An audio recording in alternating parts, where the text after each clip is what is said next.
कैसे हैं भाइयों।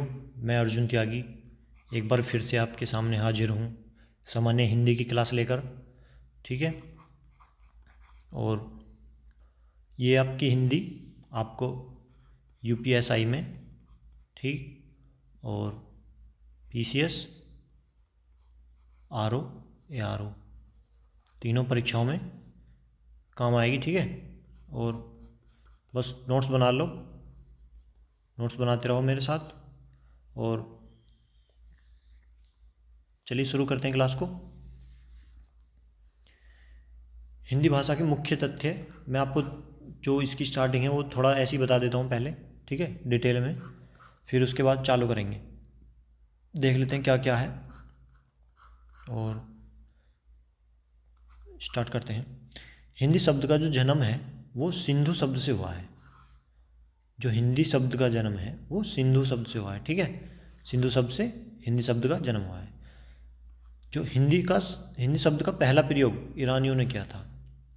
हिंदी का यदि प्रयोग किया है किसी ने तो सबसे पहले ईरानियों ने किया था। ठीक है, वो हिंदी का जन्म संस्कृत भाषा से हुआ है तथा इसका विकास अपभ्रंश से हुआ है। ठीक, जो यदि जन्म को पूछा जाए कि कहाँ से हुआ है हिंदी का जन्म, तो वो संस्कृत से हुआ है। और तथा इसका विकास मतलब इसको जो फैला है बाद में हिंदी, वो अपभ्रंशों से पहले। ठीक है, अपभ्रंशों से। ओके, और फिर आगे देखते हैं। संस्कृत दो भाषाओं से मिलकर बनी है, वैदिक और लौकिक। जो संस्कृत है वो दो भाषाओं से मिलकर बनी है, वैदिक और लौकिक। ठीक है, और लौकिक से पाली का निर्माण हुआ। लौकिक से पहले ये जो लौकिक है इसकी बात चलनी है। इस वैदिक और लौकिक दो भाषाएं से मिलकर बनी है ना संस्कृत, तो लौकिक से देख लेते हैं। लौकिक से पाली का निर्माण हुआ। ठीक है, पाली भाषा का निर्माण हुआ। फिर पाली से प्राकृत का निर्माण हुआ। ठीक, प्राकृत के बाद फिर हुआ अपभ्रंश। ठीक है, अपभ्रंश वही अपभ्रंश जिससे इसका हिंदी का विकास हुआ है। ठीक है, फिर पुरानी हिंदी आती है अपभ्रंश के बाद। फिर जो अब चल रही है वो उसको कहते हैं मानक हिंदी, और वो किसके बाद में आई, इसके पुरानी हिंदी के। ठीक है, फिर मानक हिंदी का निर्माण हुआ। ठीक है भाइयों, और ये पाली जो है ये बौद्ध जो थे उनकी भाषा थी। बौद्ध आदमी जो थे उनकी भाषा थी। ठीक है, और ये प्राकृत जो है ये जैनियों की भाषा थी। ठीक है भाइयों, आगे चलते हैं। देखिए कुछ महत्वपूर्ण क्वेश्चन है, इनमें से क्वेश्चन बन ही जाता है एग्जाम में। तो जो भारत की राज्य भाषा है वो है हिंदी। ठीक है, ये तो आप जानते हैं, लेकिन आप ये नहीं जानते हो कि भारत की राष्ट्रभाषा कोई भी नहीं है। ठीक है, तो यदि ऐसे क्वेश्चन है कि भारत की राष्ट्रभाषा क्या है, तो कोई नहीं है। ठीक है, और भारत की मातृभाषा क्या है, अनेक है। ठीक है, वो 22 जो हैं वो मातृभाषा में अपनी अपनी राज्यों ने अपने अपने हिसाब से अलग की हुई है। ठीक है, तो आगे चलते हैं। हिंदी विश्व की लगभग 3000 भाषाओं में से एक है। जो हिंदी भाषा है वो विश्व की लगभग 3000 भाषाओं में से एक है। ठीक है, आकृति या रूप के आधार पर हिंदी वियोगात्मक या विश्लिष्ट भाषा है। यदि उसकी आकृति या रूप के आधार पर उसका चयन किया जाए तो वह वियोगात्मक या विश्लिष्ट भाषा है। वियोग मतलब टूटी हुई। ठीक है, वियोग का मतलब है टूटी हुई, संयोग का मतलब है जुड़ा हुआ। ठीक है, वियोगात्मक या विश्लिष्ट भाषा है। और भाषा परिवार के आधार पर, ठीक है, ये तो आकृति और रूप के आधार पर था, लेकिन भाषा परिवार के आधार पर हिंदी भारोप्य परिवार की भाषा है। भारोप्य क्या है, अब भारोप्य बता देता हूँ मैं आपको। भारोप्य का मतलब है इंडो, मतलब इंडियन प्लस यूरोपीय, दोनों जगह की भाषाओं को मिलाकर भारोप्य परिवार की भाषा कहा गया। ठीक है, इंडियन और यूरोपीय। और मौखिक भाषा की सबसे छोटी इकाई ध्वनि है। ध्वनि मतलब जो हम बोलते हैं, ये ध्वनि।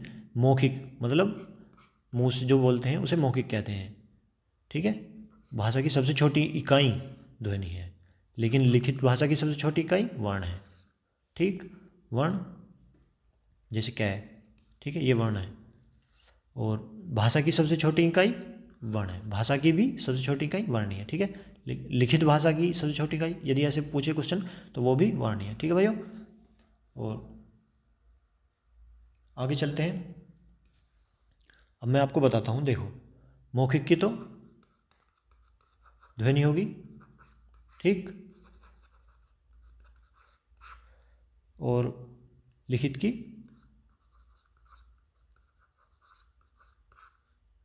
वर्ण या अक्षर।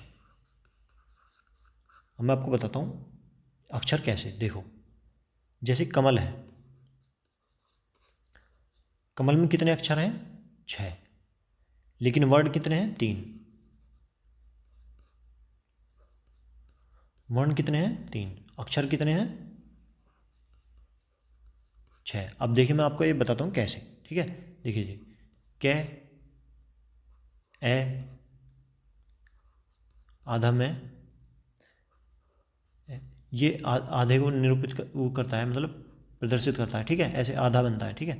तो इनमें ए छुपा हुआ है, और ये 6 अक्षर कैसे हैं मैं वो बता रहा हूँ, ठीक है आपको। कै हो गया, ए हो गया, में ए और ले, ठीक, और ए, ये देखिए, ठीक है, 1 2 3 4 5 और 6, ये हो गए 6 अक्षर। यदि आपसे ऐसे पूछा जाए कि कितने अक्षर हैं, तो आपको ऐसे तोड़ तोड़ कर लिखना पड़ेगा, ठीक है। तो 6 अक्षर हैं, अक्षर, ठीक है भाइयों। और यदि वर्ण की बात की जाए तो वर्ण कितने हैं? ये वर्ण है, कै, में और ले, ये वर्ण है 3, ठीक है। वर्ण की बात की जाए तो 3 है, और यदि अक्षर की बात की जाए तो कमल में 6 अक्षर है, ठीक है भाइयों। ये 3 और ये 6। और आगे चलते हैं। ध्वनि के लिपि चिन्हों को वर्ण अक्षर कहते हैं, ठीक। ध्वनि के लिपि चिन्हों को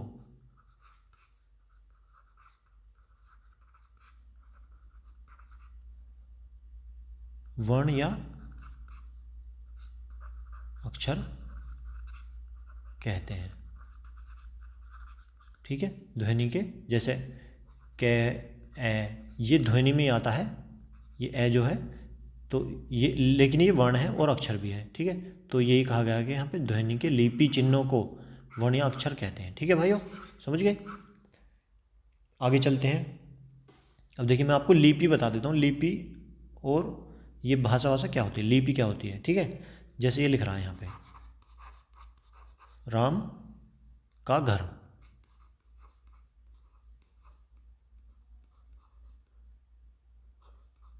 ठीक है, ऐसे लिखते हैं ना हम आजकल व्हाट्सएप पे ठीक है। तो आइए बताता हूँ मैं आपको क्या है इसमें लिपि कौन सी है, बताइए। इसमें जो लिपि है वो है लैटिन, ठीक है।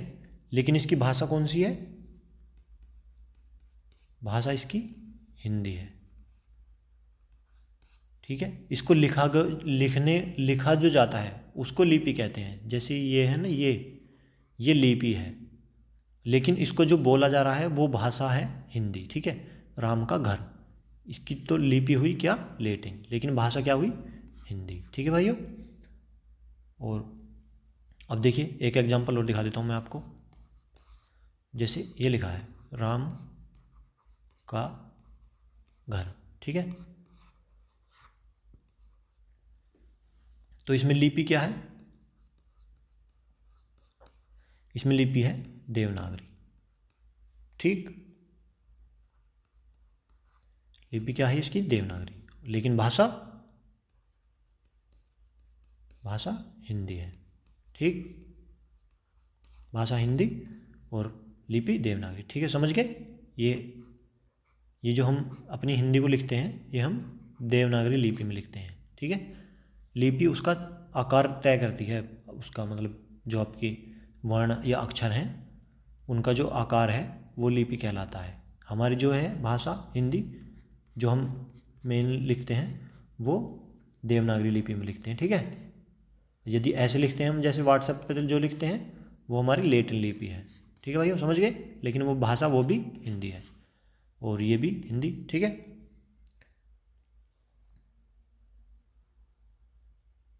और यदि क्वेश्चन ऐसा बन जाए कि देवनागरी भाषा में जो हमारी ये 22 भाषाएं हैं हमारे इसमें संविधान में और इंडिया में जो भाषाएं 22 हैं उनमें से कौन सी देवनागरी लिपि में नहीं लिखी जा सकती? नहीं लिखी जा सकती। कौन सी ऐसी भाषा है हमारे इंडिया में? ठीक है, तो वो क्या है? गुजराती। लिख लीजिएगा, नोट कर लीजिएगा। जो देवनागरी में नहीं लिखी जाती 22 भाषाओं में से वो कौन सी है? वो है गुजराती। ठीक है, गुजराती को हम देवनागरी लिपि में नहीं लिख सकते। ठीक है, तो आगे चलते हैं। नोट्स बनाते रहिएगा भाइयों, आपको बहुत काम आएंगे। देखिए, मैं आपको इनका क्रम बता देता हूँ। ठीक है, कैसे क्रम बता रहा हूँ। ध्वनि से पहले, ध्वनि से क्या निकलते हैं? वर्ण। सबसे पहले ध्वनि जो है सबसे सूक्ष्म इकाई है। ठीक है, फिर वर्ण या अक्षर आते हैं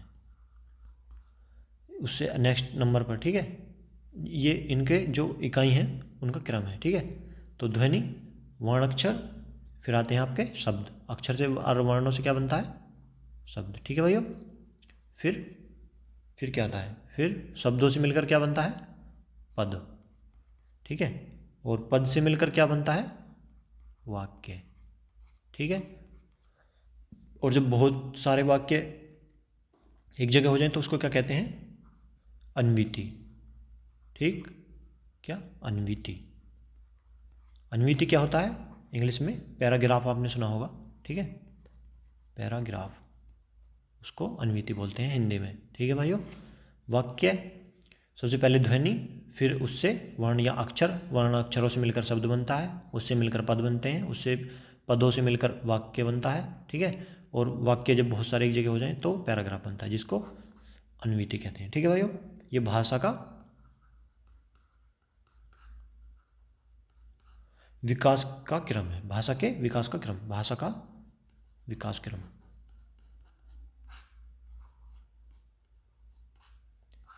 ठीक है, नोट कर लीजिएगा। फिर मैं आपको इनके एक एक करके बताता हूँ। ठीक है, अब मैं आपको वर्ण बताता हूँ पहले क्या होता है। ध्वनि तो आप जानते ही हो, जो मैं बोल रहा हूँ वो भी ध्वनि है। ठीक है, वर्ण बताता हूँ मैं आपको क्या होता है। चलिए पहले मैं आपको शब्द बता देता हूँ। ठीक है, शब्द से शुरू करते हैं। वर्ण में पीछे बता चुका। ठीक है, वर्ण और अक्षर क्या होता है? शब्द बताता हूँ मैं आपको। वर्णों का सार्थक क्रम जो निश्चित अर्थ दे। क्या?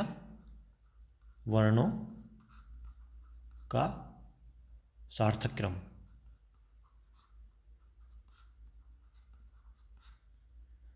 जो निश्चित अर्थ दे, उसे शब्द कहा जाता है। ये दो प्रकार के होते हैं, निरर्थक और सार्थक। निरर्थक और सार्थक, इन दोनों को भी देख लेते हैं कौन कौन से कैसे कैसे होते हैं निरर्थक और कैसे शब्द सार्थक होते हैं। जैसे कलम है, कलम ये सार्थक शब्द है। ठीक है, लेकिन लकम निरर्थक शब्द है। ठीक है, अब समझाता हूँ मैं आपको कैसे। कलम का अर्थ निकलता है, मतलब कलम कुछ होती है, लेकिन शब्द तो ये भी है और शब्द ये भी है। इसका अर्थ है, इसलिए सार्थक शब्द है। ये शब्द है लेकिन ये इसका कोई अर्थ नहीं है, तो ये निरर्थक शब्द है। ठीक है, इसके आप नाम से पता चला होगा, निरर्थक शब्द जिसका कोई अर्थ ना हो, सार्थक जिसका कुछ अर्थ निकलता हो। ठीक है, समझ गए? लकम शब्द तो ये भी है लेकिन ये सार्थक नहीं है। ठीक है, इसका यूज नहीं होता कहीं भी। कलम, लकम, कलम, वलम, ये वलम ऐसे, पानी, वानी, ये कुछ होते नहीं है, ये वानी हो गया जैसे। ठीक है, रोटी वोटी, तो ऐसे ये निरर्थक शब्द होते हैं, इनका कोई यूज नहीं होता, लेकिन ये शब्द होते हैं। ठीक है भाइयों, तो वर्णों का सार्थक क्रम जो निश्चित अर्थ दे वो शब्द कहलाता है। ठीक,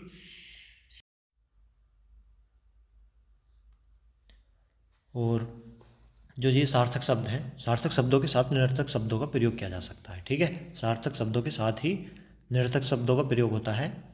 और केवल निरर्थक शब्दों का प्रयोग नहीं कर सकते, ठीक है। वही पानी वानी, रोटी वोटी, खाना वाना, ठीक है भाइयों।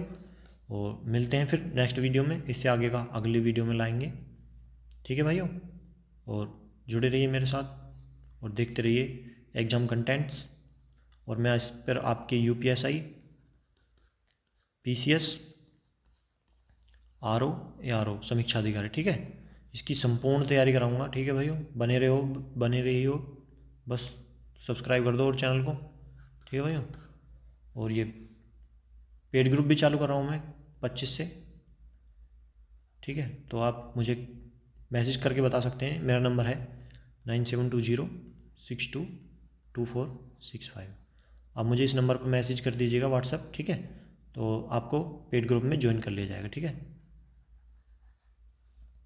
और इससे भी एक्स्ट्रा पढ़ाया जाएगा, डिटेल में पढ़ाया जाएगा। और नोट्स बनाते रहिए,